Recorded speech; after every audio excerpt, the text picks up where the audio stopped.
recording as well, and we're streaming live on YouTube. Two things at the same time. Crazy. And it's David's first time streaming on the internet. So welcome, David. Hi, Internet. And it's our third episode in the series because we did the first episode, I did it with Ian, and we did the first one was Indiana Jones and the Raiders of the Lost Ark. Raiders of the Lost Ark, the first Indiana Jones movie. Then the second one, Night of the Living Dead, classic zombie movie. And now, Ian, where are you going? Ian, why are you? He chose a bad time to leave. It's like the beginning of the podcast. Bye-bye. So, over to headphones, that's all. And David, you weren't with us, but now you're with us, and that makes us stronger. So, I hope so. We're only as strong as our weakest link, right? I don't know about that. I don't know what that means, but in this case, but we have no weak links, so. All right. We have a bunch of strong links, 3 strong links, and we're going to talk about Eternal Sunshine of the Spotless Mind. So we actually have a pretty good track record so far because we have a very eclectic taste because the first movie was an adventure movie from the 80s, the second movie like an indie horror movie, and now this messed up romantic comedy, sci-fi, romantic drama. This movie, maybe that's the first thing I want to talk about. What's the genre of this movie? Because it's very interesting. How can we even classify it? Romantic science fiction drama. Did you look up Wikipedia, Ian? Because that's very close to how they classify it. What do they say? Science fiction romantic drama film. Oh. Whoa. It's really long, but I mean it's a bunch of different genres really because it's science fiction, it's romance, it's drama. I guess it's not really romantic comedy that much, is it? It's more like a romantic drama. Yeah, I mean it doesn't have like a comedy element so much as like a few like sensible chuckles to just like keep things fresh. Oh, you know why I was thinking romantic comedy? Because it has Jim Carrey in it, and he's a comedy guy, and he's done. Yeah, I mean, he usually does romantic comedies. That's another thing that I want to talk. So second point, and you guys can bring up all the points that you want. But Jim Carrey, I haven't seen Jim Carrey a lot in serious roles. It's kind of weird to see him play a serious role. What do you guys think?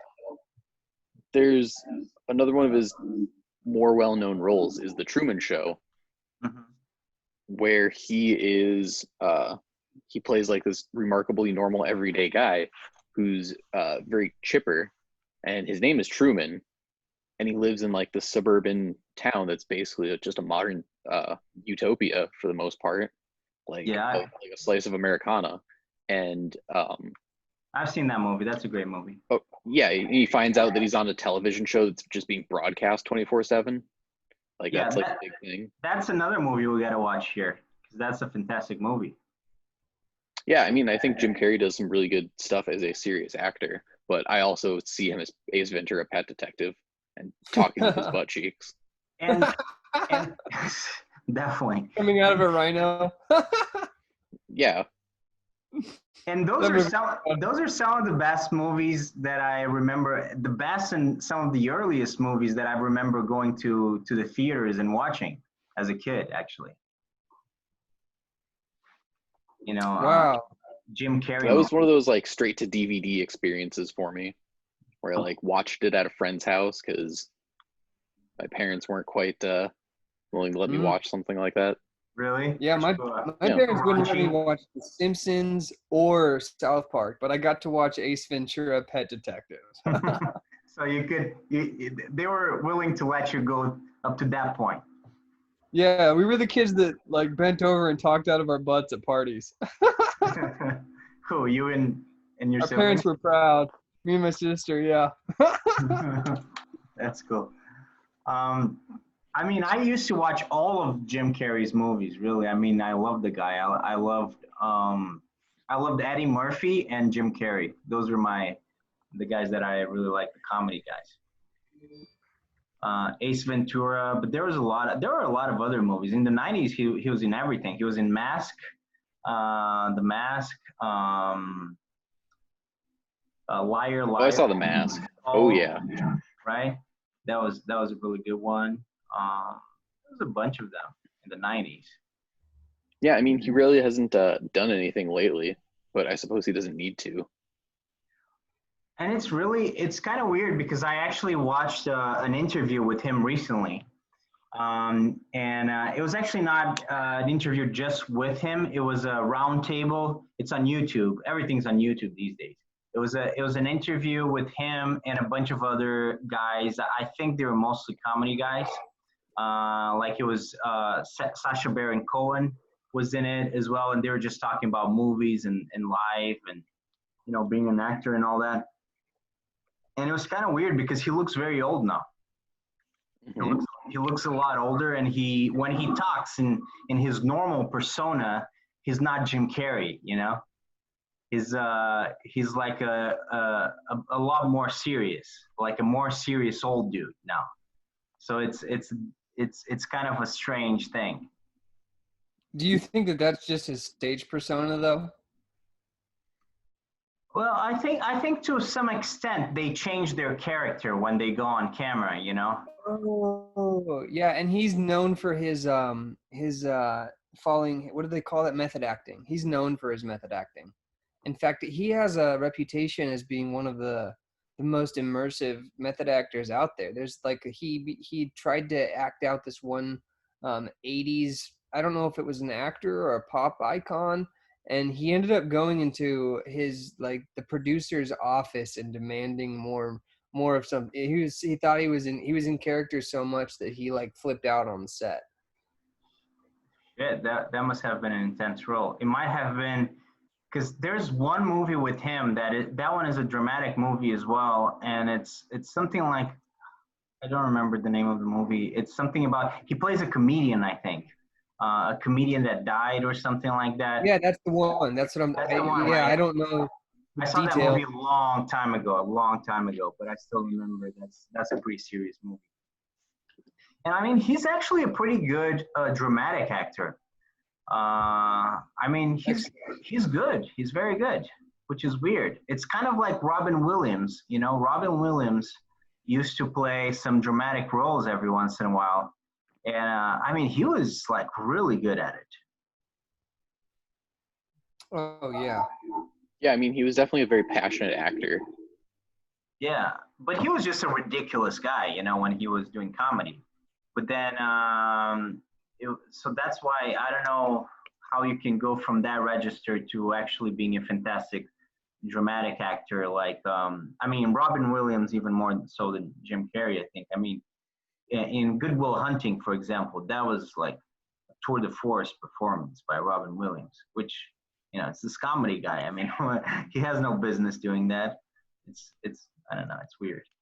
Yeah, I mean, I definitely appreciate his ability to step outside of a role for a typecasting. And so that's the third point that I'm going to bring up, and then you guys can talk about some stuff. But I just need to talk about the fact that, have you guys noticed the cast of this movie? Because it's a stacked cast. Yeah, if people watch this, we hadn't seen this movie before. Just you, David, right? Yeah. And I was really surprised, man, because it's like a Hall of Fame cast. Jim Carrey, and then Kate Winslet, then Kirsten Dunst, Mark Ruffalo, Elijah Wood. Yeah. Fuck. I guess. Stacked. So we're definitely using bad words in this podcast. Yeah. So it's a very stacked cast. Even though Mark Ruffalo at that point was probably not super famous, he looked very young compared to what he looks like today. Yeah, I was surprised to see him in it. I was waiting for him to turn green. It's weird to watch him in this role, and he's kind of like this nerdy guy, he Yeah. he doesn't have the same gravitas as he does these days, you know. Yeah. Yeah, when you're perceived to be the giant green man. The giant Every green day. man. Well, I bet and he gets some respect in real life. I bet he walks into a store and people are like, "Oh, move out of the way, move out of the way." It's the big he's green man. everybody looks at him and they think Hulk, but also he's very good in a couple of other really good roles. And again, it's different because he's like the main character in Spotlight, which I think won the Oscar, if I'm not mistaken. That movie won the Oscar for best movie. He was the main character, and he was excellent in it. But he had a lot more gravitas than this nerdy guy in this movie. Okay. Um, so yeah, and then you have Kate Winslet. She's very good looking As Clementine. as Clementine. Growing up, she was one of my actress crushes. Really? Yeah, I mean, Kate Winslet is very good looking. And then Is that a consequence of Titanic? yes, I never got Yeah. over Titanic. I mean, she was very sexy. And then Kirsten Dunst. She was That another. would be Also my wonderful. job. Exactly. She was another one of my crushes. That one is from Spider-Man. No. Oh yeah, with Tobey Maguire. With Tobey Maguire, yeah, in Spider-Man. Yeah, I heard Tobey Maguire's an asshole. Really? And remember Yeah. that scene with the kiss that she? Oh yeah, he's hanging upside down. Yeah, he's like- upside down. Hang on. That is like a teen crush scene. Yeah, like that. Yeah, perfect. Ian, you would have. No. Okay, so great you have to Spider-Man. turn your head to the side. Oh, Bruno, no, that's Bruno, weird. turn your That's head to the too side. weird. David, you We're do gonna it. break the fourth wall on Zoom. What are we doing? What do I have to do? He wants a kiss. He wants a kiss. What do I kiss? You This just is see so it. weird. Ian is Spider-Man. Okay, so you're gonna be Kirsten Dunst and I'm gonna be Spider-Man. So you're Mary Jane and I'm Peter I Parker. give you a little kiss, you know. I'm not gonna give you tongue, you know. I give you a little kiss. What am I supposed It's also to gonna be do? raining. Can we get a Zoom filter for rain? That movie, I heard that scene was actually, I don't know if it was Kirsten Dunst or Tobey Maguire that said that, but I saw an interview a long time ago, and they were saying, I don't remember which one, but they were saying that was a very bad scene to shoot because they had to kiss like so many times. So I bet that was her saying that because I bet he was happy about that. But because of all the rain, it was very hard because he kept getting like rain in his nose and all that. Oh yeah, that would suck. Yeah. Hmm. You finally get to kiss the girl of your dreams. You get rain in your nose. Yeah, but if you're kissing Kirsten Dunst repeatedly, I'm sure she was complaining about that, not so much. Yeah. Rain, I don't know. That's a rain in toss your up. nose or not. I think that would kind of suck. I don't know. Any scene you get to kiss Kirsten Dunst. If you're Tobey Maguire, I mean, if he wasn't an actor, Tobey Maguire would never get to kiss a girl like Kirsten Dunst. Let's be honest. Yeah, I mean Tobey Maguire is not the greatest dude in my opinion. I'm glad he's I no don't longer know. Spider-Man. I like him. love him as Spider-Man, but he's kind of a weird choice for it. And Kind of a then, nerdy type. Kind of doesn't, someone you could work with to muscle up a little bit. Shoot the beginning of the movie, muscle up. Shoot the rest. I don't know. yeah, no, I mean, because Spider-Man is a cool guy usually. I mean, he's nerdy and everything, yeah, but he's like cool as well. So if you take like Andrew Garfield, for example, that's more a guy that I would imagine them casting as Spider-Man. Tobey Maguire is just not that cool, but I love him as Spider-Man. I thought he was great.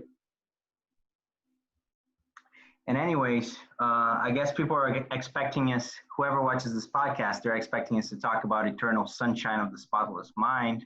What did you guys think of the movie? It's a really great movie.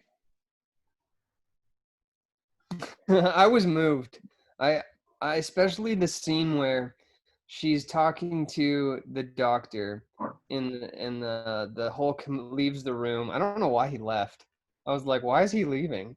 It's a plot movement. But when she starts quoting the poem by Alexander Pope, Oh, yeah. and you get the actual line from the poem, and you see Jim Carrey, and oh man, I've never been good with names. And she's like, I wanna be an elephant, and they're just laughing, and it's like the center of the idea of the poem and the movie was right there. It was gorgeous. I got goosebumps. What was the poem? Do you remember? Yeah, so the poem's about this this woman who fell in love with I don't know enough detail. I'm gonna bullshit a little bit here. That's This fine. woman who falls in love with the Lord of the Land, and they eventually decide that she needs to become a nun, and he asks her to become a nun. So that line is her reflecting on like this relationship she used to have with this guy as she's writing him letters, right? So she can still write him letters. I should probably pull up the actual poem. Give me 1 minute. Yeah, that's fine. Do you guys remember that scene? I remember the scene. I just don't remember. Do they read the poem? I don't quite remember that. She quotes it. She's like, "Do you?" She I Yeah, when throws she out quotes the it, I Nietzsche remember. poem. But I She don't throws out remember the the Nietzsche quote. poem. Yeah, but Yeah, yeah. when character Mary quotes it. Mhm. Okay, here's the poem: "Eternal sunshine of the spotless mind. Each pray oh, you know what? That's the second line. You need the first line first. Okay. Another sec. So that's where they got the title for the movie. Yeah, it's the poem by the Alexander Pope. Okay. Written in like 1717 or something. That makes sense. Yeah. It's pretty profound too. Do you guys remember the Nietzsche quote she gave?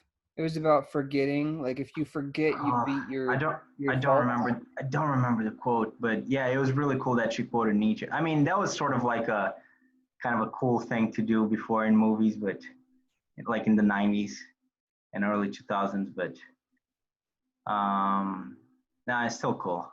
Still cool. But I don't remember the quote. There, Nietzsche has, I mean, he's the most quotable philosopher though. yeah, he's just basically writes books full of quotes. Exactly. One quote after another. Okay, so the context I already gave you. It's the nun she's writing. So how happy is the blameless Vestal's lot? So a Vestal is a nun essentially, or a woman who's vowed celibacy. The word forgetting. The world forgetting by the world forgot. Right. So I pictured like a boat just like in the dock rusting, right? Like eternal sunshine, and that line kind of ties in with what the Nietzsche quote. I'll pull that up too, and we'll tie that together. This isn't a philosophy podcast, but you know me. Eternal sunshine of the spotless mind. We What do do you guys think we a have spotless mind is? we have a philosophy club, just in case you guys are wondering, whoever's listening to this someday. I mean, if you want to talk, sure. But yeah, I think this could be a philosophy podcast as well, because that's what we're doing. I mean, you know, knowing us, we basically philosophize about movies. Yeah. Literature crosses into I mean, this is why like, what do you guys think a spotless mind means? What do you like when you hear that term, just in your own personal experiences? Don't even like think about what the writer meant. Like, what is a spotless mind? What is that? How does that you know, just like I think it's just somebody who's never experienced hardship. Like everything has just been swimming. That's one way to look at it. And another way to look at it is like what makes your mind spotted and tainted. It's, you know, ultimately sadness or emotions of anything more complex than sadness. So I would just see a spotless mind as something that's like vacantly happy. Yeah. Also, she talks, I don't know if it's she, but someone's talking about it. I think it's the girl. I think she's talking about the baby at some point, you know. Look at babies, you know, babies are so happy and innocent, and then grown-ups are so messy. they're full of baggage, sadness, and they're messed up, you know. So I guess the baby would be the spotless mind, and that's funny because I was looking at Sophia, at the baby, as at my baby, Yeah. as I was watching the movie, and Sophia was sleeping, and she seemed very peaceful, and it's true. I mean, babies are kind of angry. They're very fussy, but I think that's because of other stuff. I wouldn't call that anger. I would just call that the only way of communicating. Yeah, yeah. They have trouble controlling their emotions as well. It's hard to I guess I wouldn't even call it an emotion yet. Yeah, I don't know. I don't know what babies think really, Interesting. but I mean, how cognitive is an emotion? they certainly don't have the baggage that we have. You know, it's a blank slate. It's a blank slate, and they have a personality, I guess, that is still developing, but they don't have all the problems that we have accumulated throughout decades in our mind. So spotless, yeah. Yeah, I think I agree with it completely. Like his character at the beginning was nice. He was a nice guy, you know? Like he didn't even have a better word than nice, you know, to compliment someone with. And Yeah. that's a spotless mind, right? It's been vanilla his whole life. You think his the spotless mind as well? I think that's what his character was representing.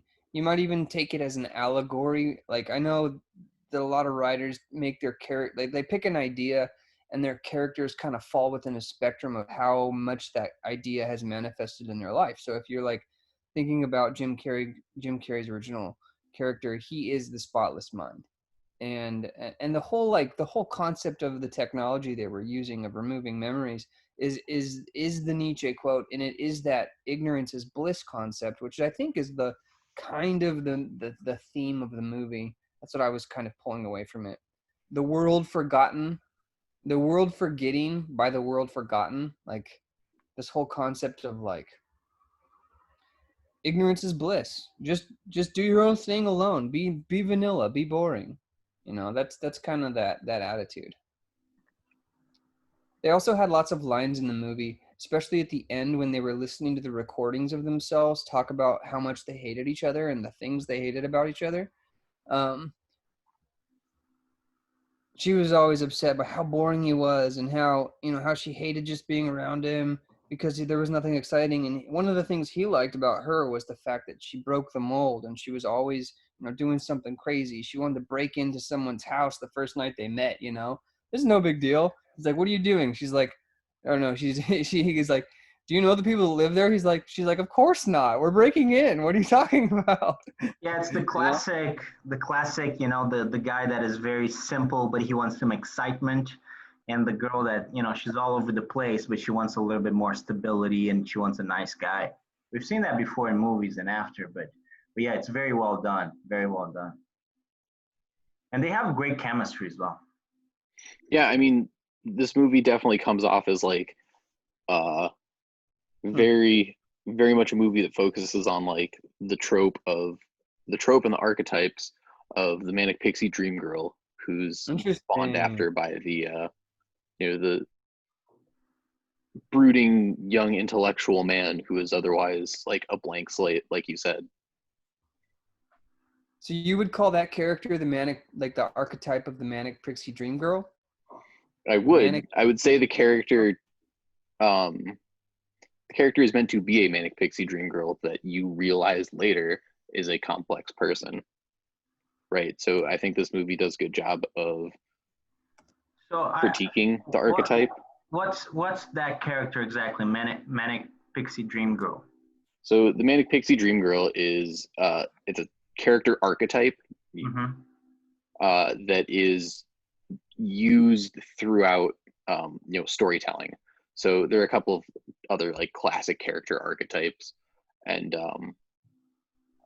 it's mostly seen as like uh, young vapid women who are impulsive and garish and impossibly girlish and very great at being unabashedly happy for nobody's real reason other than like the depressed male protagonist.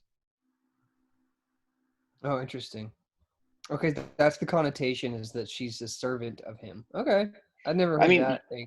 I guess I wouldn't say like a servant, but the character really only exists to help the male protagonist come out of their shell Okay. and Okay. meet all of their goals. You don't see a lot of like personal problems.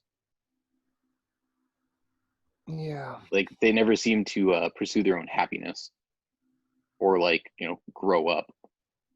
And it helps. It's designed to cater to the male idea of just having somebody come along. You guys want to hear the Nietzsche quote? Yeah, lay it on me. Sorry. Anytime you have a Nietzsche quote, I want to hear it, so you don't need to ask. Be That's careful, the- Bruno. It's a dark hole to go down, my friend. That's the rule for all subsequent podcasts of movies or philosophy. Can I quote Kierkegaard or somebody else, or is it just Nietzsche?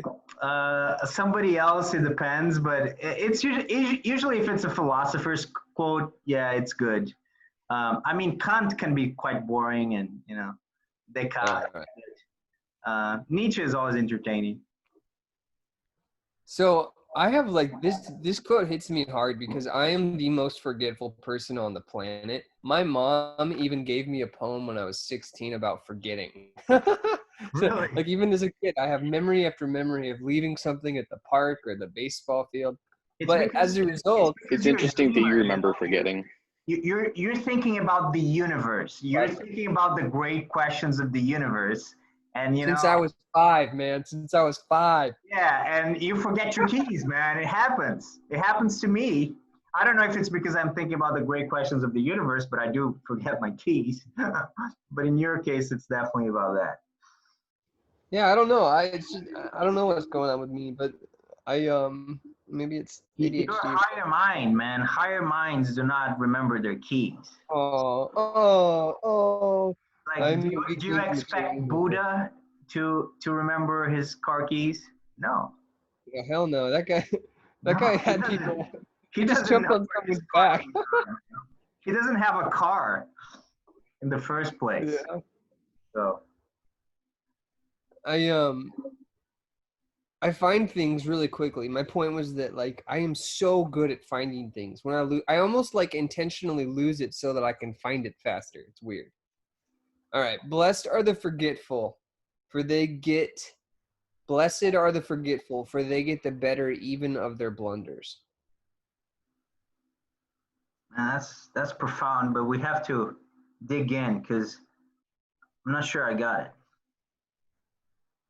Say it again. So if you forget that you forgot, it doesn't matter. Like, that's brilliant. Yeah. That's brilliant. Yeah.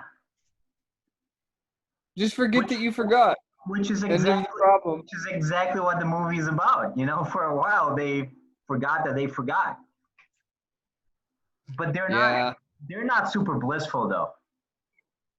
There's a lot of loopy, like little references. They do a really good job of representing the ideas in small ways as well as in major plot line kind of ways. And you're talking about quotes now. Now that you're talking about quotes, I just remember something that I was thinking while I was watching the movie, and I was just and maybe I missed it, man. But I was just waiting for that quote to come up. The one, and I'm not sure I can quote this because I don't remember the exact words, but the Shakespeare quote, it's super famous. It's from, actually, I don't even remember the play, but it's one of his most famous quotes. It's better exactly. It's better to have loved and lost than to never have loved. It's probably a little different, but this is the concept, right? So it's better to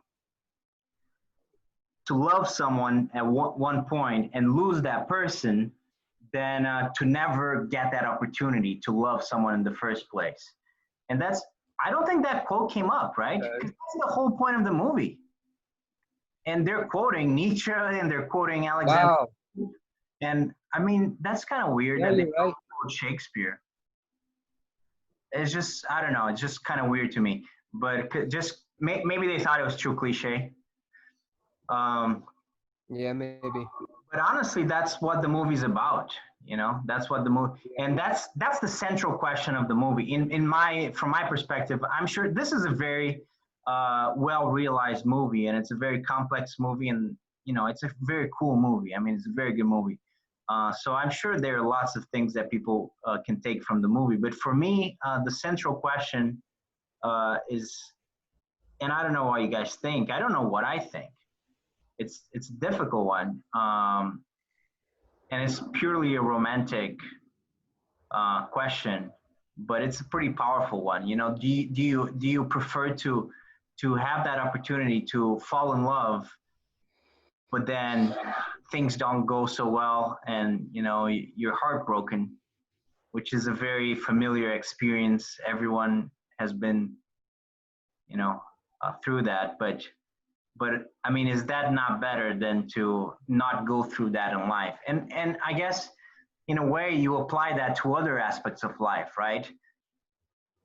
It's not just romantic, you know. Do you is it better to live life with all its imperfections, to try great things and to fail at the end, or to just be in your little cocoon and be protected from abject failure?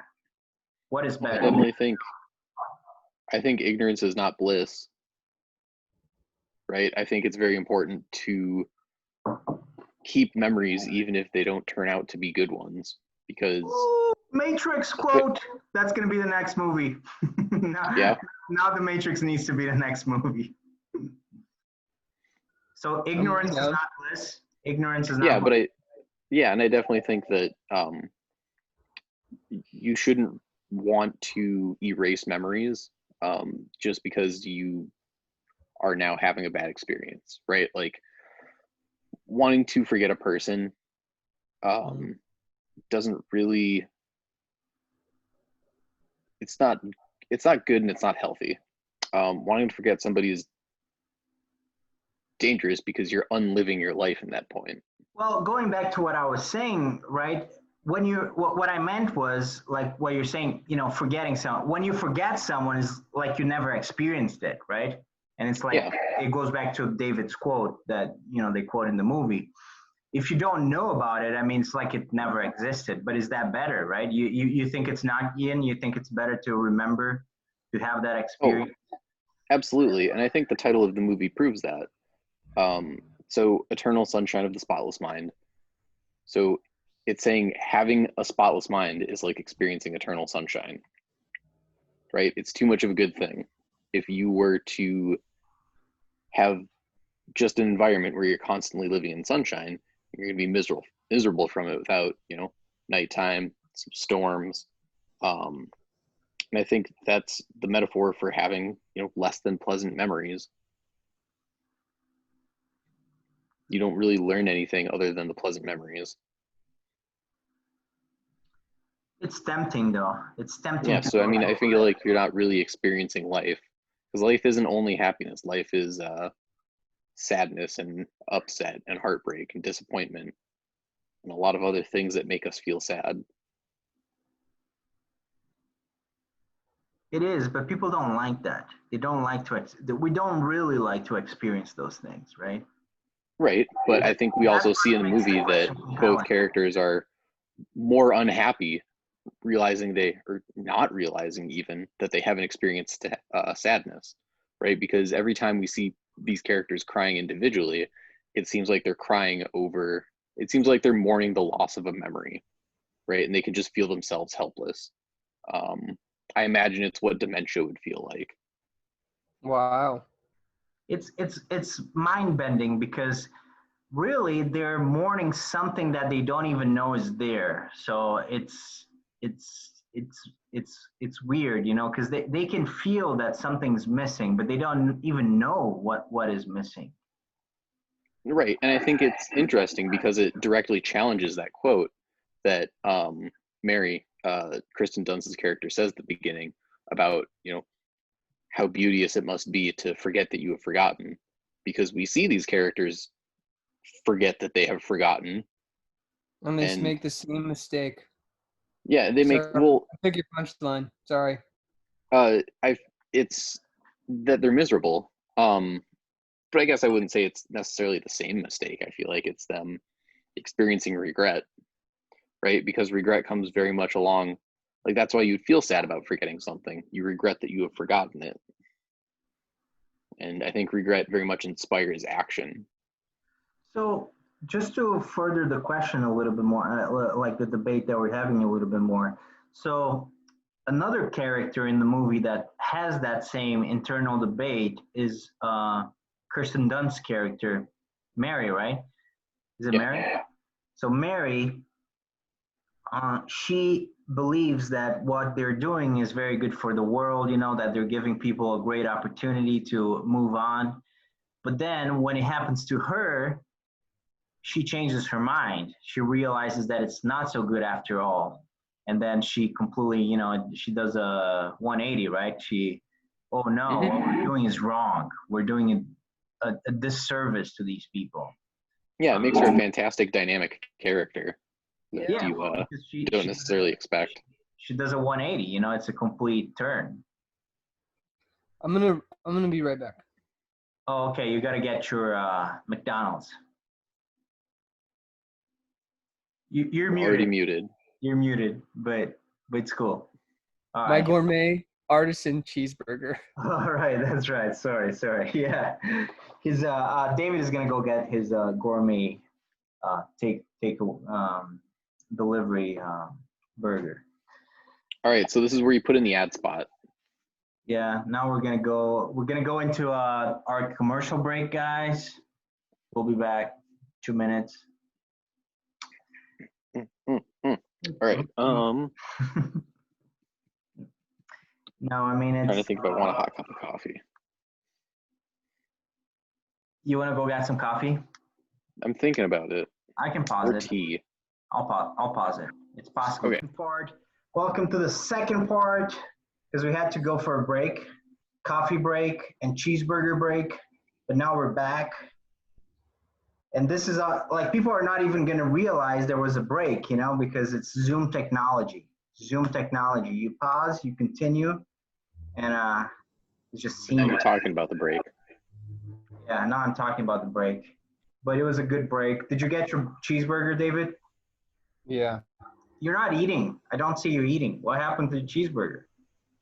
Oh, well, I was really hungry, so I put it in my stomach. You inhale this cheeseburger, man. It's just been like 10 minutes. It takes you like 10 minutes to make a cup of coffee. I'm slow. I'm a slow creature. Did you have a milkshake? No, I got the Fanta orange soda, which is what I get when it's too late for caffeine. Shame on you. Do you know where Fanta comes from? Like Comes from Europe. Like what originated Fanta? China, Asia market, right? No. No. Do you know what's the story? I know it comes from Europe. It's kind of a funny story. So it comes from, man. I'm talking on the internet because I usually say bullshit, like in real life, like everybody else. Sometimes you say things that are just not true. But if you're talking about something on the internet, people can call you bullshit. But okay, so I think this is true. So I think Fanta comes from fantastisch, which means fantastic in German. And really the thing is... Oh, yeah, I remember now. Keep going, sorry. This is what I heard. So maybe if you heard this, it's true, or maybe it's just an urban myth. But when the Nazis took over, they nationalized the Coca-Cola factories, but they didn't have all and they started producing Fanta because they didn't have the ingredients for Coke, They didn't have the ingredients anymore. They ran out of Yeah, I've heard this. So they had to produce something, right? Because, okay, we have this factory. It's optimized to produce, drinks. What are we going to produce? And they came up with Fanta eventually. And that was a really good substitute for Coca-Cola in Germany. And I personally, I'm not going to say I like it better than Coca-Cola, but that's up there. So, the Americans, Coca-Cola realize, okay, this is actually pretty good. The Germans love it. Probably people will love it all over the world. So let's do it. And we have Fanta still today, 2020. In Prague, in Czech Brilliant. Republic, they wanted a Coca-Cola, and they actually came up with something very similar. And they ended up importing coca beans. I forget what it's called, Kifa or something like that. It's pretty good. I tried it when I was there. It's a little sweeter. They put more sugar in What, or something. kefir? No, that's kefir. That's the dairy product. What did I say before? Coca? Did you say the name? You said I can something look it up. in a It different. sounds kind of like cola, but it's been too long. Kofa? Yeah, Kofi or Kofa, yeah, I Kofa. think that's what you said. Yeah. Yeah, I mean, no, soft drinks. There are soft drinks around the world that are pretty good. I mean, they're not good for you. None of those are good for you, but they taste pretty good. What can you say? Kofola. Kofola. It's 3 syllables. Yeah, in Peru they have Inca Cola. If you go to a Peruvian slash Ecuadorian or Colombian, maybe I don't know. There are some in the Twin Cities. You can have Inca Cola, and that's kind of good. Oh, Bruno, when the world opens up again, me and my friend I met in the Czech Republic are going to go to Portugal. That's our next trip. Nice. I can give you some tips. I'm going to be hitting you up. Yeah, of course, man. In Portugal, there are some good soft drinks, but I'm guessing that's not what you're going to Portugal for. But Oh, that's exactly why I'm going. but there are some good Portuguese-made soft drinks. In Brazil, man, Mexico? in Brazil, there's a really good soft drink. It's called Guaraná, and it's made. There's a plant called Guaraná, so that's how they make the soft drink. And the soft drink is delicious. It's called Guaraná. Guara. In American English, we call it guarana, and they put it in all the energy drinks. Or is it not the same Really? thing? Honestly, Yeah, it's like a big ingredient in energy What do drinks. they call it? Taurine and guarana. What's up? What do they call it? Guarana? Guarana. The way I mean, this is high schoolers trying to pronounce the word on the back of the can, but guarana. I don't think that's how you pronounce it, but it's fine. In America. In America, it's how you pronounce. But look, pepperoni actually means peppers in Italian, and for some reason in America it means spicy salami. I don't know. There's stuff like that. Yeah. Anyways, going back to Eternal Sunshine of the Spotless Mind. Man, after the break, it's gonna be tough. What were we talking about? Now we're on Facebook. Now we gotta say something interesting.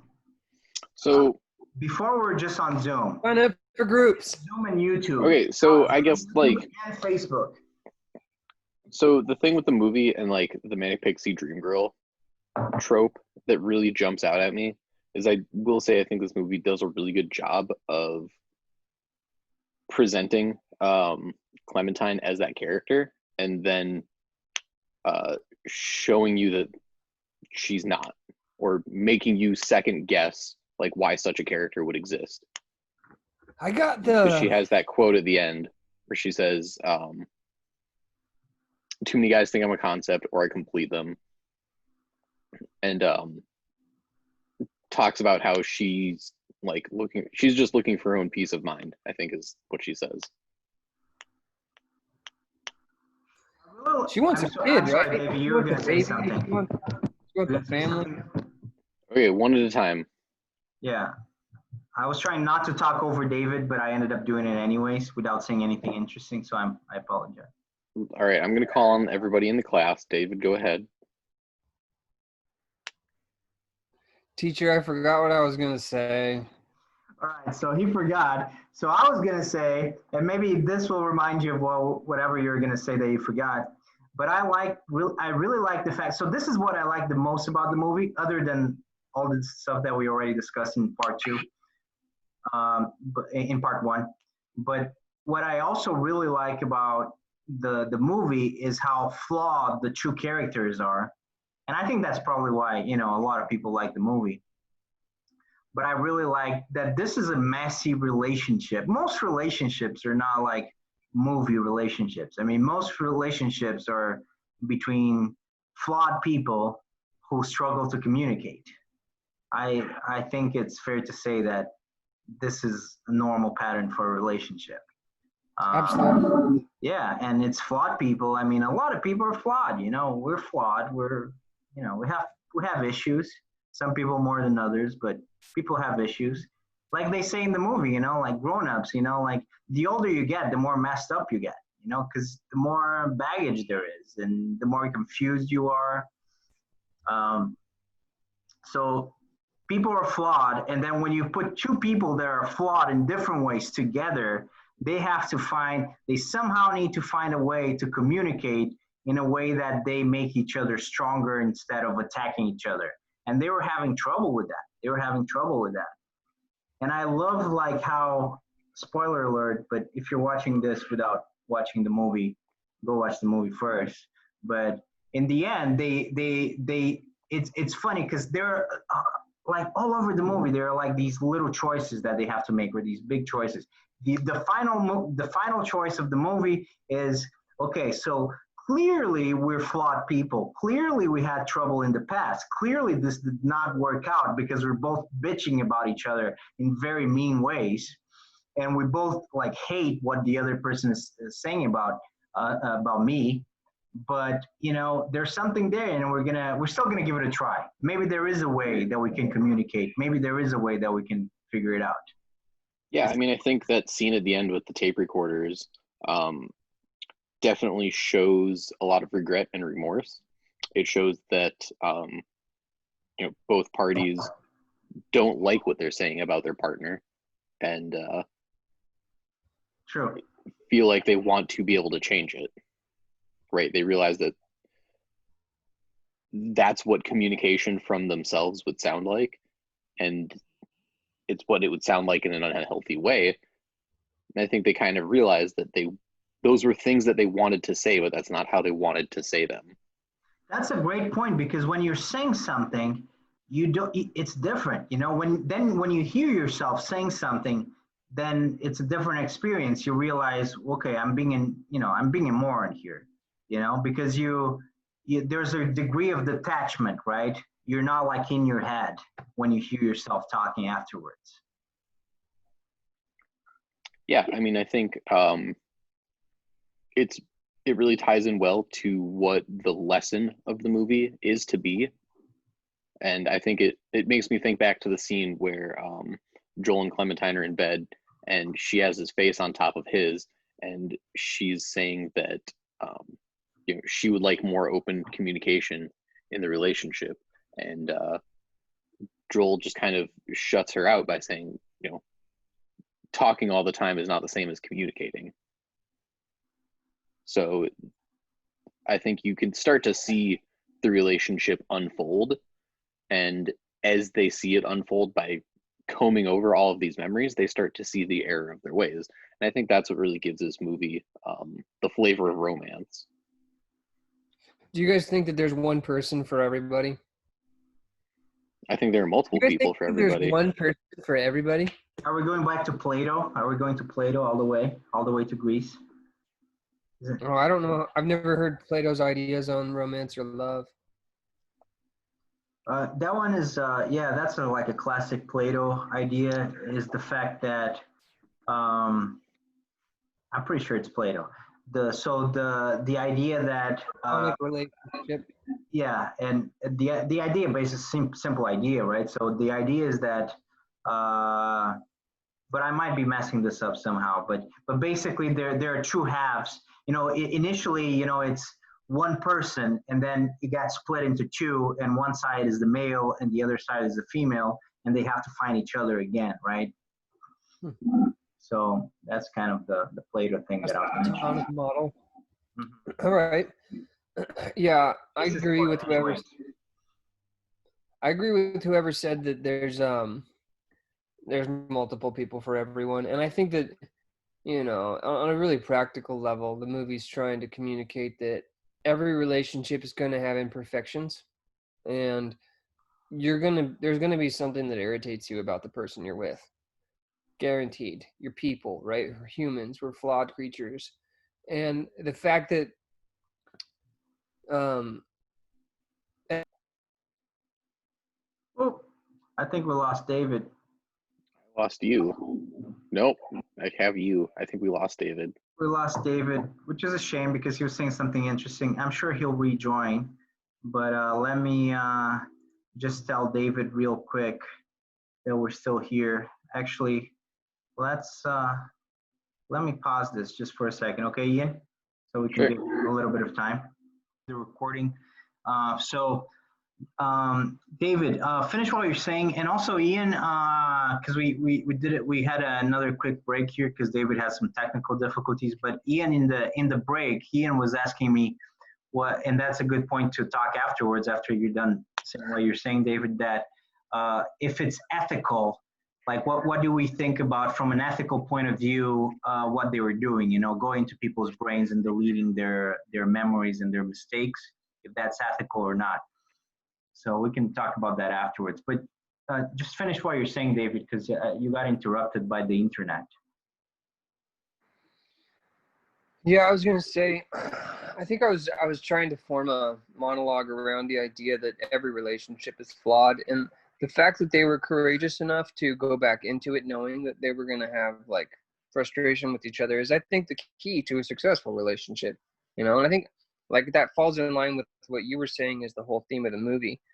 Is it about having a partner, or is it about enjoying the person you're partnered with? Even if they're gonna, they're 2 months down the road, you're gonna be frustrated and irritated with them for hopefully a temporary amount of time.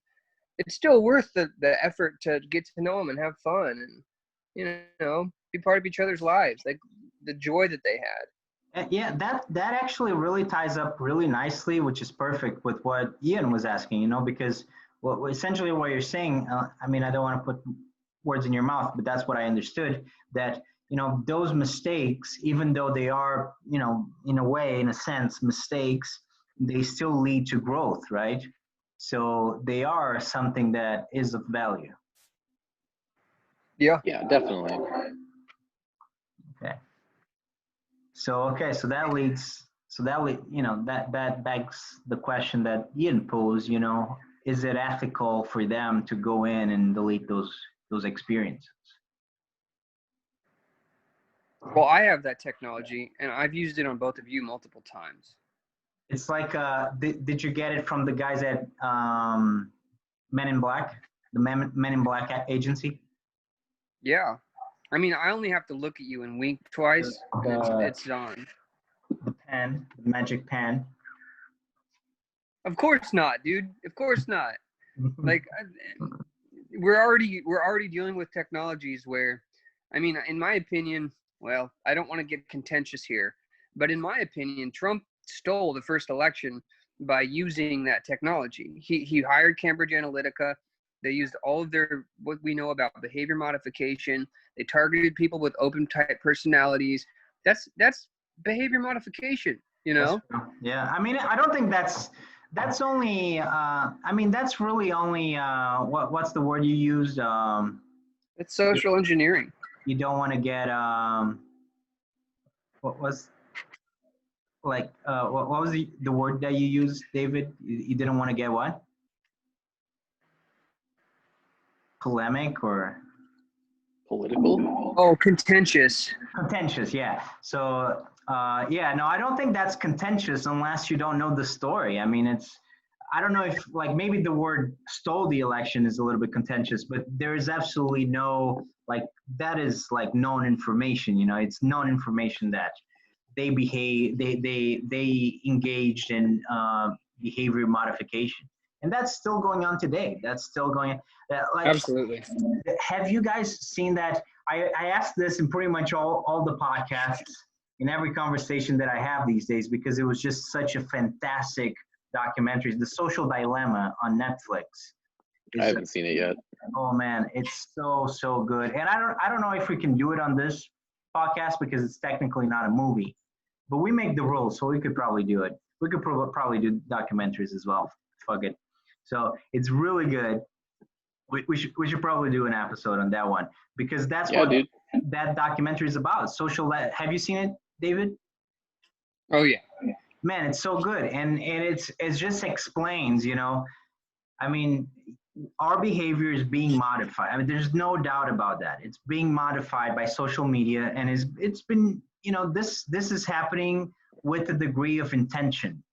Now it's very decentralized, but for example, when the Russians manipulate stuff, that comes with a degree of intention. That's just one example. But there are many. In fact, the Russians are not the main agent. The main agent by far are the companies, the corporations, because that's the whole point. They modify behaviors so we buy their shit, right? And it's advertising 2.0, 2.0.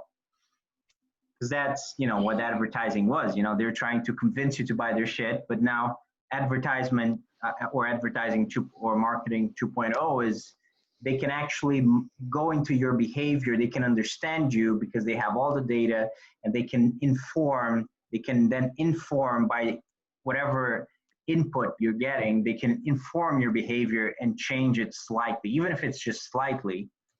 That's going to change, and that can, that can be done with the intent of making you buy something. That can be done with the intent of voting in a certain way. That can be done with the intent of going to certain rallies, or a number of things. But anyways, why did we start talking about this? I don't know. I kind of lost you guys. See, everyone is gonna just go back to 5 minutes, and they're gonna be like, "Oh yeah." We're just like philosophizing away. I think behavior modification came up, Okay.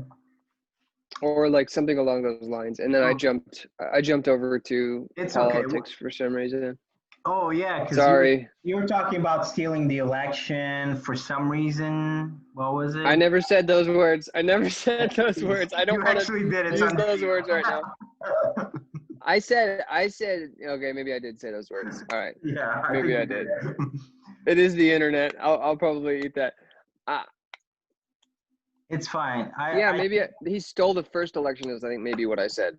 Yeah. Yeah. I think that those marketing techniques are super unethical. Ethics. That's what we were talking about. Ethics. Exactly. We got there. Yeah.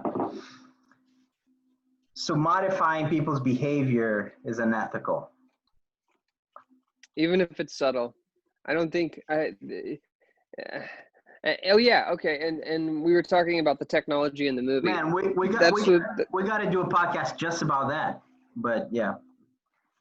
If you could find the memory, the cells of the brain that hold the memory, if you could find that, if that's even how it works, who knows?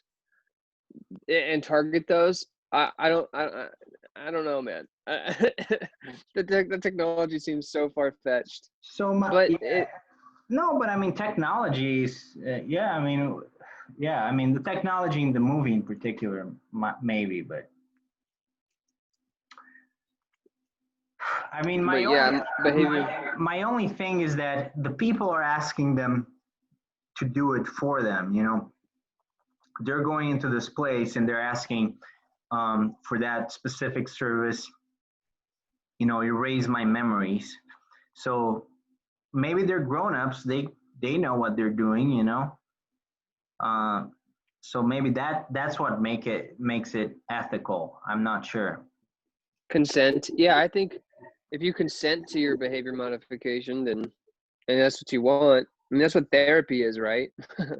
It's a lot less impactful. It's not a behavior modification. Therapy is a plan of action to, generally speaking, help you unstuck your life.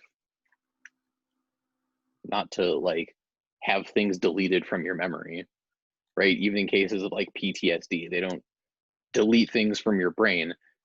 They give you, tools to accept it and achieve acceptance that that's no longer who you are, that's who you were. Yeah, modifying your behavior. Well, yeah. I guess it's not directly modifying it, it's giving you the tools to choose to modify it yourself. Sure. Whereas I feel like Spotless Mind very intentionally makes the allegory that you are having someone else do that work for you. Fair. Yeah, absolutely. and it's a tricky one. It's a tricky one because the consent thing is it's a broader question really. I mean, because it opens up, the question. This is what's cool about this movie, that it asks a bunch of questions, but they also can be extrapolated to other contexts. But yeah, I mean, just because people consent to something, does that make it ethical? I don't know. Something like heroin, just because people want to buy heroin, that doesn't necessarily mean it's okay to sell it. It is in Portland, Oregon. I mean, I guess like But, I wouldn't go so far as to equate I think so. memories with experiences. Did you guys hear Right, that like they heroin comes off me as a I was just saying everything that people think that they want, but maybe they don't want. That's my general consideration. I don't know. You were gonna say, David? They decriminalized heroin and crack and stuff in Portland. Did they? Yeah. Oh, I didn't know that. Is that like Yeah. something that they can do? it's not, I mean, it is a it's not Research. legalized. It is decriminalized, which means that if you are found with like crack cocaine or heroin or opioids on your person, like in a classic drug bust, they don't treat you as a criminal. They don't prosecute you through the criminal system. Yeah, I think that's actually the way to go. That's not the same as saying that it's okay for the whole heroin thing to, it's still not okay to sell heroin. But yeah, I do agree with that, and actually that has achieved great results in a number of countries. In Portugal, Portugal had one of the biggest problems with drugs In 2001. in the whole continent. Right. Portugal is one of the worst countries in terms of drugs. I mean, Portugal had a drug problem for at least a decade. Yeah, that was like in the early 2000s, right? It was the 90s was pretty bad. Okay. Well, they legalized it in 2001, I believe. Yeah, and they decriminalized. But I know what you're talking about. Yeah, they decriminalized drugs, and that was a huge part of solving the problem. And today, Portugal is widely seen as a model in Europe for how you deal with drugs and how you take what is a really big problem. And basically, Portugal now it's one of the countries really that doesn't really have a lot of problems with drugs anymore. And so it went from being one of the worst by far to being one of the best by far. So with that change of mentality and change of like the direction of the law, so that has worked very well. It has also worked. I know that in Holland to some extent it has worked well. I know that in Uruguay it has worked really well as well. So the empirical data that we have of countries that have done that seems to indicate that that's a lot better of an approach than the whole war on drugs, which, for example, in the United States, the whole war on drugs, I mean, has been fought. Oh, it's awful. Since the 80s. Congratulations to drugs for winning the war on drugs. Exactly. The drugs, the drugs have been winning the war on drugs for, starting in the 80s. So we're talking about 4 decades of the drugs winning, and it doesn't seem to get any better. So certainly that doesn't seem to be the right approach. But I mean, I guess this is completely unrelated to the movie, but now we're talking about life. We're just talking about life at this point. Well, I feel They like did we drugs hit in the everything movie. about on the head. I feel like we've covered everything that we're going to cover, and I think we're coming up on our designated hour. Yeah. So it's true. You guys have given me your time, and I deeply appreciate you because of that. I am very thankful. Ian and David. Yeah, anytime, man. This has been fun. Do you guys have Getting any we're other getting views? Do you guys have any other thoughts that you need to put out there about the movie? It's a great movie. Yeah, great movie. I would definitely recommend it. I think it's a movie that I could even rewatch a couple of times. They're just like, from a film perspective, it's still fantastic stuff. I'm not a big Oh, the fan video. of romantic movies, but I think this is a great movie. I think this is very rewatchable as well. Yeah. It's better to have loved and lost than never to have loved at all. There you go. The words of the bard. All right, guys. Well, I'm gonna call it. I gotta get up bright and early tomorrow. Okay, that sounds good. And let's end it. It's a good time to end. It's 12:02. So Night night. good night, guys. This was some great stuff here. Great stuff.